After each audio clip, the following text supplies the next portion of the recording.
When you buy a webcam, you always think the camera is going to make you look great, that it'll have the cinematic glory of a big-budget Hollywood rig. Then you get it home and try it out, and it looks like you've joined a Zoom call using a Nokia potato camera. Stuttering frames, dark exposure, grainy image. What happened? The camera was supposed to be top of the line. Truth is, the language for webcams can be difficult to navigate and sometimes downright deceptive. But don't give up. I'm here to help sort out that gimmicky garbage from the technological wonders that you could possess. I went through dozens of webcams to find the 5 that actually look good without a ring light, without studio lighting, without spending a fortune on gear. These are webcams you can use in the real-world office or kitchen or even a Starbucks if you're feeling bold. And stick around to the end of the video. After the reviews, I have 2 massive red flags that you need to watch out for as you navigate your choices. 2 major issues that can be the difference between great results and looking like you're using a broken VHS camcorder from the 80s. You won't want to miss these tips. Let's start with number 5. Number 5 is the Anker PowerConf C200. Let's kick things off with a webcam that has no business being this good at $60. The Anker PowerConf C200 is what happens when a company known for making solid charging cables decides to take a swing at webcams and actually connects. What's good? 2K resolution, which is sharper than standard 1080p. It's got a larger aperture that pulls in more light than you'd expect at this price point. There's a built-in privacy cover. Just slide it shut when you're not on camera. And you can adjust the field of view between 65, 78, or 95 degrees through their software, so you control how much of your messy room shows up on calls. What's not so great? It's not going to compete with webcams twice this price. The low light performance, it's good for budget territory, but it's not magic. And the software, it's functional, but it's nothing fancy. This webcam is best for anyone who wants legitimate upgrade from their laptop camera without emptying their wallets. So if you're thinking, I just need something decent for Zoom calls, this is your answer. Next up, we have the Logitech Brio 500. Logitech's been making webcams since before most of us knew what a webcam was. The Brio 500 is their modern take on the workhorse webcam. Nothing flashy, just really solid engineering where it counts. What's good? Right Light 4 is Logitech's auto exposure technology, and it's genuinely impressive. It reads the room, literally, and adjusts so you don't look like a shadow or a ghost depending on where your window is. The auto framing keeps you centered even as you move around. And there's this neat show mode where you can tilt the camera down and show stuff on your desk, which is surprisingly useful for presentations or showing off questionable lunch choices. What's not great? It's only 1080p, in a world where everyone's slapping 4K on their marketing materials. For most video calls, you won't notice. Zoom compresses everything anyway.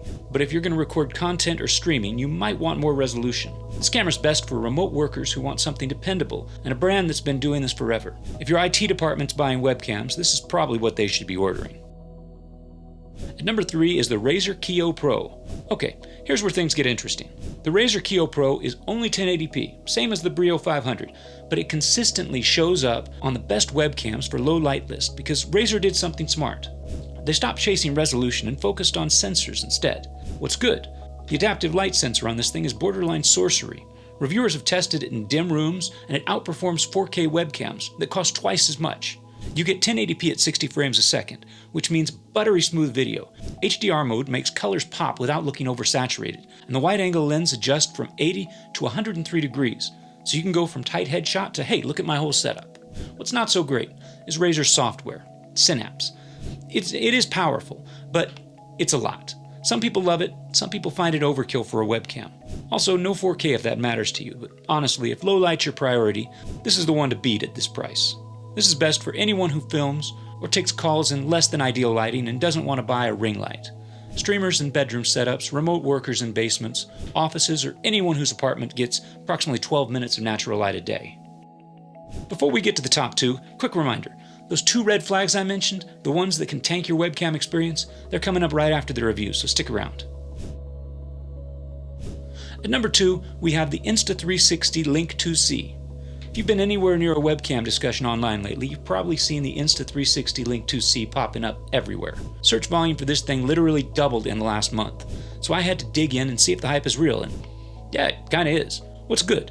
This is where 4K actually starts making sense, because the Insta360 paired it with a large half-inch sensor and an f1.8 aperture. That's a fast lens that pulls in a lot of light. And the AI features are genuinely useful. Auto framing that follows you, gesture control so you can adjust the camera with hand signals, whiteboard mode for presentations, and desk view for showing your workspace. It's like they asked teachers and content creators what they actually needed, and then they built it in. And what's not great, Honestly, it's the low light performance. It's good, but you'll want to enable HDR in the companion app to get the best results. Out of the box, it's just okay. The Link 2C doesn't have the motorized gimbal that the more expensive Link 2 has, so the AI tracking is digital zoom, not a physical movement. And at $150, you're paying for features that you might not use if all you need is a good picture. This is best for content creators, educators, and anyone who wants those AI-powered bells and whistles. If you do presentations, demos, or anything interactive on a camera, the Link 2C earns its price tag. The winner is Logitech MX Brio. Alright, this is the big one. The Logitech MX Brio. This is Logitech's premium flagship, and it's designed for people who are done compromising. This is the buy once, be happy forever option. What's good?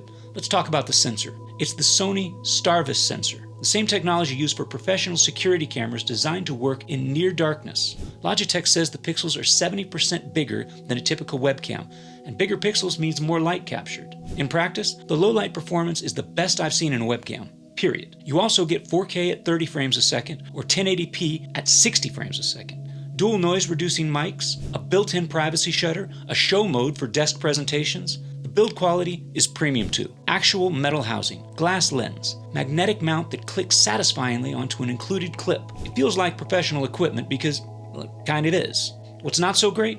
$200 is $200, and if you're just doing weekly team stand-ups, this might be overkill. And weirdly, it doesn't support Windows Hello or facial recognition login, which the older brother, Brio 4K, did. So if that's important to you, heads up. This is best for professionals who spend hours on camera every day and content creators who want the best image quality and anyone who's tired of looking like a pixelated mess in important meetings. If your webcam is part of how you make your living, this is a really good investment. Let's sum it up.